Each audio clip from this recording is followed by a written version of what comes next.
ഇന്ന് നമുക്ക് കണ്ണൂർ, കോഴിക്കോട് ഭാഗങ്ങളിലൊക്കെ ധാരാളമായി കിട്ടുന്ന, ധാരാളമല്ല ഇപ്പോൾ വളരെ ദൗർലഭ്യമാണ്, കല്ലുമ്മക്കായ ഒന്ന് പച്ച ഇറന്ന് എങ്ങനെയാണ് കറി വെക്കുന്നതെന്ന് നോക്കാം.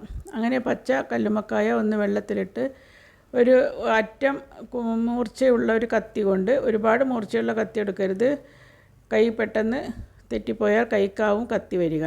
ഇങ്ങനെ നടുഭാഗം മുറിച്ച് ആദ്യത്തെ ഒന്ന് കത്തി കൊണ്ടിങ്ങനെ ഇറച്ചി മാറ്റിയെടുക്കുക. എന്നിട്ട് അതിൻ്റെ തോട് പൊളിച്ചു കഴിഞ്ഞാൽ പിന്നെ പെട്ടെന്ന് ഇറന്ന് കിട്ടും. അധികമാരും ഇങ്ങനെ പച്ച എടുക്കാൻ നിൽക്കില്ല, എല്ലാവരും പുഴുങ്ങിയിട്ടോ ചെയ്യുമ്പോൾ അതിൻ്റെ ടേസ്റ്റ് ഒരിക്കലും വരില്ല. പച്ച കറി വെച്ചാലും പൊരിച്ചാലുമാണ് ഏറ്റവും കൂടുതൽ ടേസ്റ്റ് ഉണ്ടാവുക.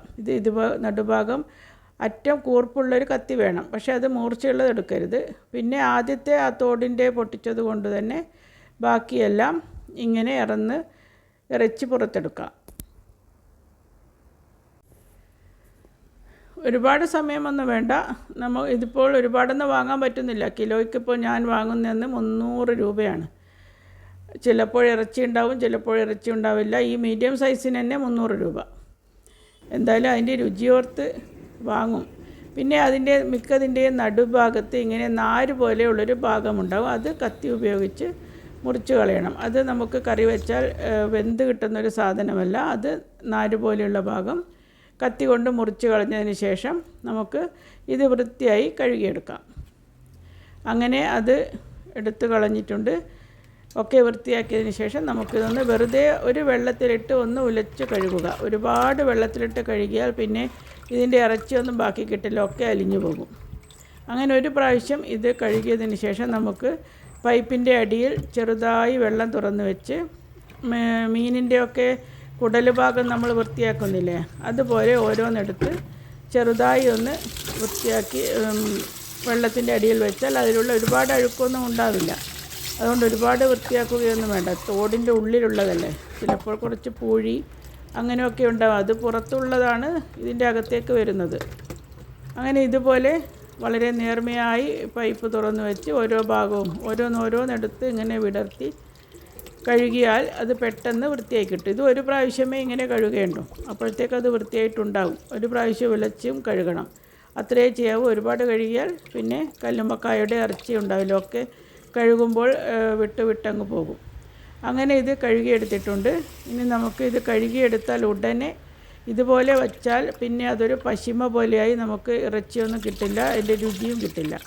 ഇത് കഴുകിയെടുത്ത് കഴിഞ്ഞാൽ ഇനി വെള്ളമൊന്നും ചേർക്കേണ്ട. ആ വെള്ളം പിഴിയുകയൊന്നും ചെയ്യരുത്. ഇങ്ങനെ വെറുതെ കൈവച്ച് അതിൻ്റെ വെള്ളം കളഞ്ഞതിന് ശേഷം ഉടനെ അത് ഗ്യാസിൻ്റെ മുകളിൽ വെച്ച്, ഇനി ഇതിൽ വെള്ളം ചേർക്കുകയും വേണ്ട. അത് ചൂടാവുമ്പോൾ അതിൽ വെള്ളം വരും.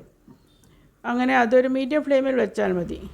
അത് വെച്ചതിന് ശേഷം അതിലേക്ക് ഒരല്പം മഞ്ഞൾ പൊടിയും മുളക് പൊടിയും, ഉപ്പ് ചേർക്കേണ്ട ആവശ്യമൊന്നുമില്ല. ഇനി കറി വെക്കുമ്പോൾ നമ്മൾ ഉപ്പ് ഇടും, അല്ല ഉപ്പ് ഇടണമെന്നുണ്ടെങ്കിൽ ഇടുകയും ചെയ്യാം. ഒരല്പം ഉപ്പ് ഇടുക. അപ്പോൾ അത് തിളച്ച് ഒന്ന് ഈ സോഫ്റ്റായി ഇറച്ചിയൊക്കെ ഒരല്പം കട്ടിയായി വരും.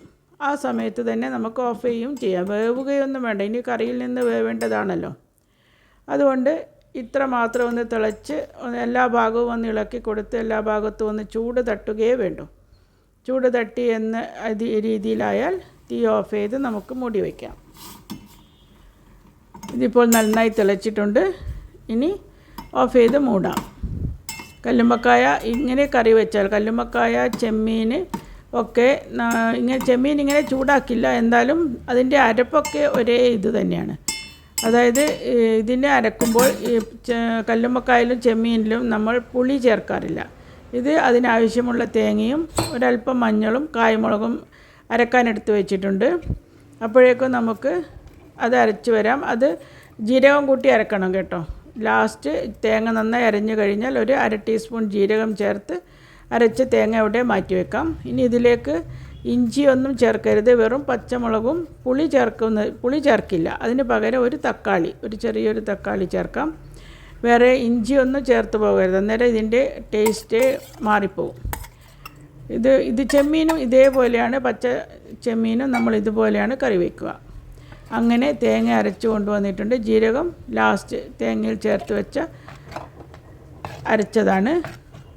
അങ്ങനെ ഇതിൽ ഒരു 4 പേർക്കുള്ള കറി ഉണ്ടാവും. ഇത് ഒരല്പം കൂടി വെള്ളവും വേണം, ഒരല്പം കൂടി തേങ്ങയും വേണം. ഇത് നല്ല ഒരു കൊഴുത്ത കറിയായിരിക്കണം, എങ്കിലേ ഈ കറിക്ക് ടേസ്റ്റ് ഉണ്ടാവും. വെള്ളം പോലെ ആയാൽ ആ കറിക്കൊരു രുചിയും ഉണ്ടാവില്ല. സാധാരണ മീൻ കറിയിൽ നിന്നും കുറച്ചുകൂടി കൊഴുപ്പ് ആയിട്ട് വേണം ഇത് ഓഫ് ചെയ്യാൻ വേണ്ടിയിട്ട്. പിന്നെ ബാക്കിയുള്ളത് കുറച്ച് ചട്ടിയിൽ നിന്ന് വറ്റുകയും ചെയ്യും. അങ്ങനെ ഇത് തിളച്ച് വന്നിട്ടുണ്ട്. ഈ സമയത്ത് ഉപ്പ് ചേർത്ത് കൊടുത്തിട്ടുണ്ട് കേട്ടോ, ഞാനത് കാണിച്ചില്ല. ഉപ്പ് ചേർക്കുമ്പോഴും ശ്രദ്ധിക്കണം. പുളി ചേർക്കാത്ത കറിയായതുകൊണ്ട് ഉപ്പ് കൂടിപ്പോകരുത്. സാധാരണ മീൻ കറിക്ക് ചേർക്കുന്നത് പോലെ ഉപ്പിട്ടാൽ അധികമായി പോവും. അതുകൊണ്ട് ഉപ്പ് ഒന്ന് അല്പം ശ്രദ്ധിച്ച് വേണമെങ്കിൽ നോക്കി ഇട്ട് കൊടുക്കാം. ഇതിൽ കുറച്ച് മുളക് കളർ ആവശ്യമായതുകൊണ്ട് അല്പം മുളക് പൊടി കൂടി ചേർത്ത് കൊടുത്തിട്ടുണ്ട്. ഇനി തിളച്ച് വറ്റാറായി. ഒരു കറിവേപ്പിലയും ഇട്ട് കൊടുത്തു. ഇനി നമുക്ക് അതിൻ്റെ കുറുകൽ കണക്കായാൽ ഓഫ് ചെയ്യാം. നിങ്ങൾ ഇങ്ങനെ പച്ച കറി വയ്ക്കാറില്ലെങ്കിൽ ഇതുപോലെ ഒന്ന് ചെയ്ത് നോക്കൂ, തീർച്ചയായും ഇഷ്ടപ്പെടും. Thanks for watching.